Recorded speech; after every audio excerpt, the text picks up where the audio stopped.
Personality at work in social media. Today I want to present a show about the sides of us that we can become when invested in social media.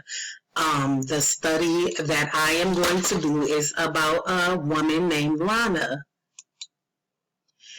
So there are two sides of us. It is common that a person changes who they are to fit with their current situation.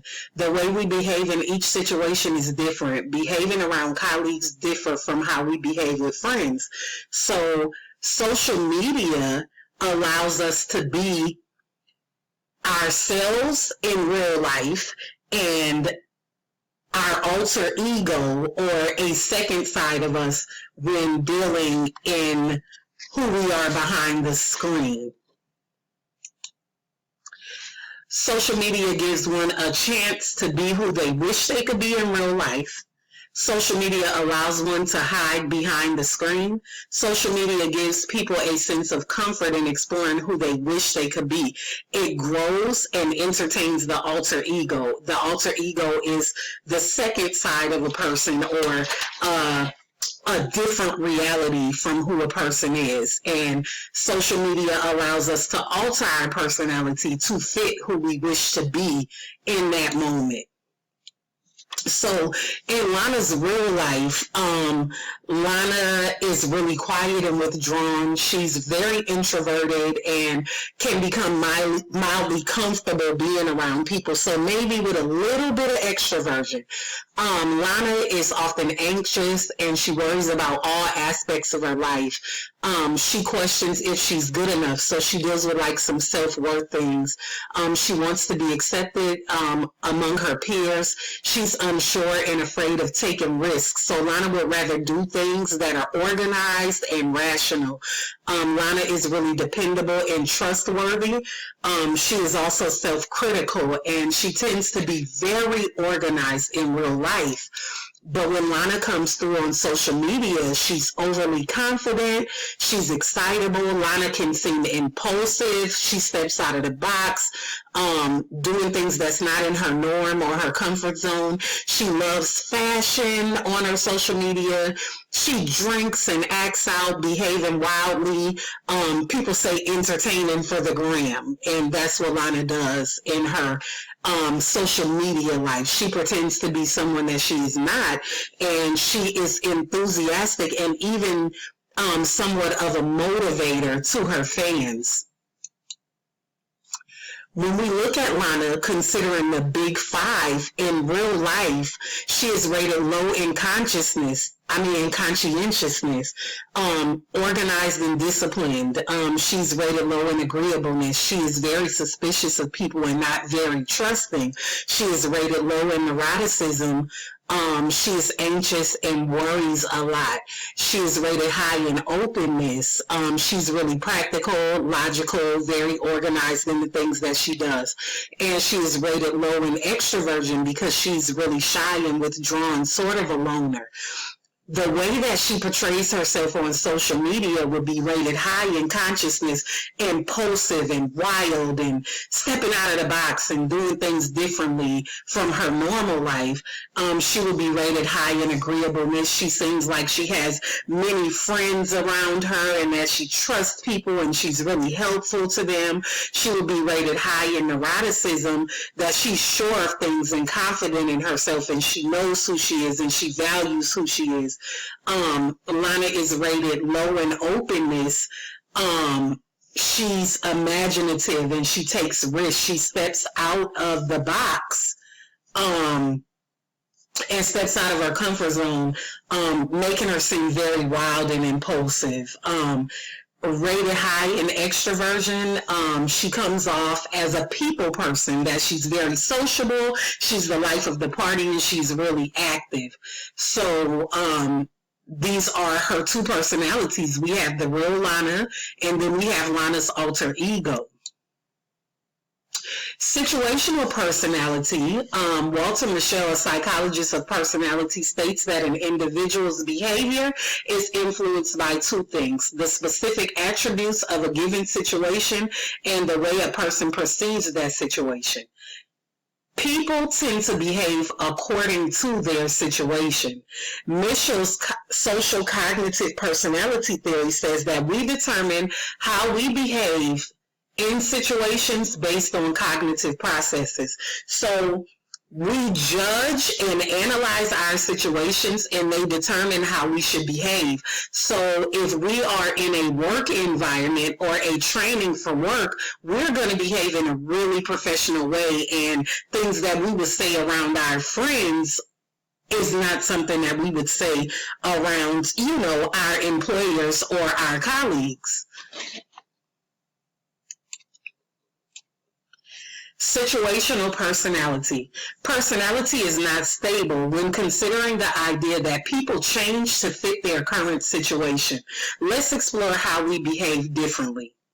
I have no filter when I'm with my friends. I say whatever comes to mind. My friends think I'm hilarious and fun. They also consider me the crazy friend.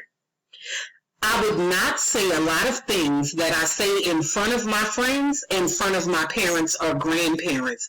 I would feel free to voice some opinions, but they would be limited just because there's a different level of respect.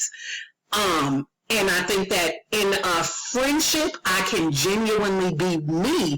With family, there's always these limitations, but the major limitation would be that I would not express many of my personal views in the workplace or in the presence of my colleagues or bosses. There are feelings or opinions that we have towards certain things that we don't express in the workplace. We don't really want to talk about politics or, one of the big things now is the COVID vaccine. We don't express how we really feel because it could cause some type of conflict in that given situation. People consider how a behavior would affect them in any given situation, which means we change our personalities to fit a situation. So I have had to delete people on social media because I want to genuinely be me, but I know that there is some level of judgment. And so I alter my personality for my work environment, and I alter my personality for my family environment. But in my friendship, I feel open and I can completely be who I am. So I've altered my personality in 3 different ways to fit 3 different social situations. Complex personality domain. The principles of social psychological phenomena characterize much of the human cognition, behavior, and in most cases they're adaptive and useful. So if we took and put together different levels of personality, different theories of personality, we put those together and we're able to create a full personality landscape. Integrative models of personality respect the idea that each domain of personality has correct ideas, and when collectively explored, lead to a better understanding of who we are as people.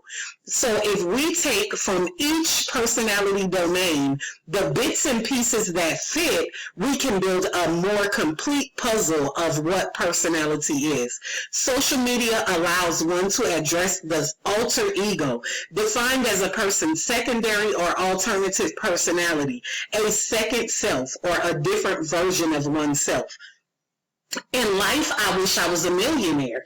Do I portray that on social media? No, but Lana does. Lana wants to be well-respected, well-known, a businesswoman. And though she can't portray it in real life, she does portray that through her social media profile.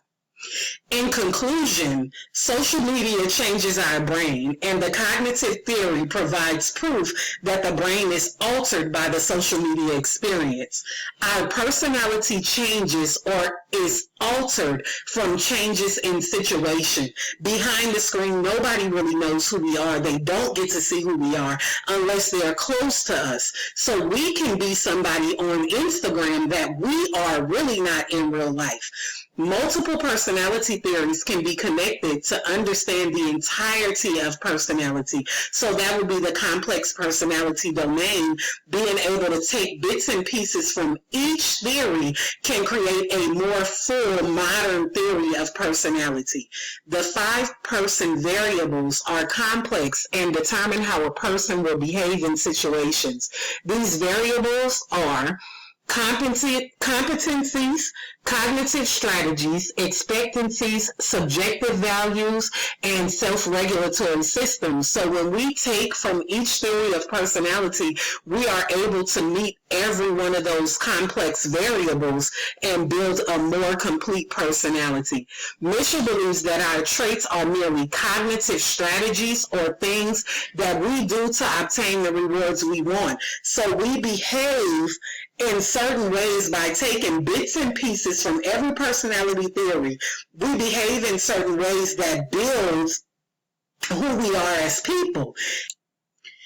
So basically, complex personality domain in social media shows us that, we are able to alter and change the way we behave. Consider a wedding. We behave in a certain way at a wedding, but when we go to a funeral, we behave in a certain way at a funeral. A wedding is really happy and upbeat, tears of joy, and we go to a funeral and it's sadness, but that's because that's what our culture teaches us. So we go to a funeral with this sadness, but in other cultures, they celebrate the life and death, and so the funeral might be a big party. One of the things in New Orleans is the funeral second line, which is a major celebration of death, and this differs from other places across the country where funerals are really sad and downbeat. So I'm just using this as an example of how we are different in our personality, depending on our situations, including social media.